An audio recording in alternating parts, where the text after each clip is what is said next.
ఉత్తరాంధ్రపై full focus పెట్టింది Bharatiya Janata party. వచ్చే ఎన్నికల నాటికి ఓట్లతో పాటు సీట్లు పెంచుకునేందుకు పక్కా ప్లాన్ తో ముందుకు వెళ్తోంది. ఇప్పటికే ఉత్తరాంధ్రలో 2 అసెంబ్లీ స్థానాలతో పాటు ఒక పార్లమెంట్ స్థానంలో విజయం సాధించింది. అరకు పార్లమెంట్ స్థానంలో ఓటమి చవి చూసింది. విశాఖ ఉత్తర నియోజకవర్గం నుంచి విష్ణుకుమార్ రాజు, శ్రీకాకుళం జిల్లా ఎచ్చెల నియోజకవర్గం నుంచి నడికుదిటి ఈశ్వరరావు గెలిచారు. బీజేపీ నుంచి అనకాపల్లి ఎంపీగా సీఎం రమేష్ ఉన్నారు. అయితే వచ్చే ఎన్నికల్లో 2 పార్లమెంట్ సీట్లతో పాటు కనీసం 10 అసెంబ్లీ నియోజకవర్గాల్లో పోటీ చేయాలని బీజేపీ భావిస్తోంది. ఉత్తరాంధ్రకు చెందిన బీజేపీ రాష్ట్ర చీఫ్ పీవీఎన్ మాధవ్ ప్రత్యేక వ్యూహంతో ముందుకు సాగుతున్నారు. ఉత్తరాంధ్ర పరిధిలోని 4 పార్లమెంట్ నియోజకవర్గాల పరిధిలోని 34 అసెంబ్లీ నియోజకవర్గాల్లో పార్టీ కార్యక్రమాలను మరింత విస్తరిస్తున్నారు. తెలుగుదేశం జనసేనతో సమన్వయం చేసుకుంటూనే సొంతంగా బలపడాలన్న ఆలోచనలో ఉంది భారతీయ జనతా పార్టీ. విశాఖలో పట్టు ప్రధానంగా విశాఖ నగరంలో భారతీయ జనతా పార్టీకి పట్టు ఎక్కువ.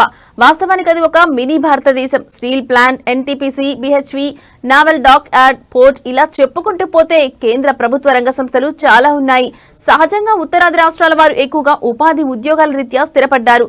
అందుకే ఇక్కడ బీజేపీ బలంగా కనిపిస్తోంది. అందుకే వచ్చే ఎన్నికల నాటికి సొంతంగా ఎదిగేందుకు విశాఖను వేదికగా చేసుకుంటుంది భారతీయ జనతా పార్టీ.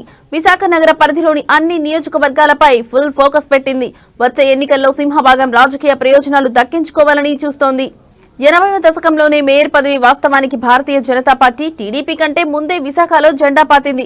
1982లో తెలుగుదేశం పార్టీ ఆవిర్భవించింది. ఆ సమయంలో విశాఖ మున్సిపల్ కార్పొరేషన్ ఎన్నికల్లో ఆ పార్టీ సత్తా చాటింది. మేయర్ స్థానాన్ని సొంతం చేసుకుంది. అప్పుడు దేశంలో బీజేపీకి ఉన్న ఎంపీలు 2 మాత్రమే. ఈ లెక్కన విశాఖలో బీజేపీ ప్రభావం ఎలా చూపిందో అర్థమవుతుంది. మరోవైపు ఉత్తరాంధ్ర పట్టభద్రుల ఎమ్మెల్సీగా పివి చలపతిరావు ఎన్నికయ్యారు. ఆయన కుమారుడు ప్రస్తుత బీజేపీ రాష్ట్ర చీఫ్ పీవీఎన్ మాధవ్ సైతం ఉత్తరాంధ్ర పట్టభద్రుల ఎమ్మెల్సీగా విజయం సాధించారు.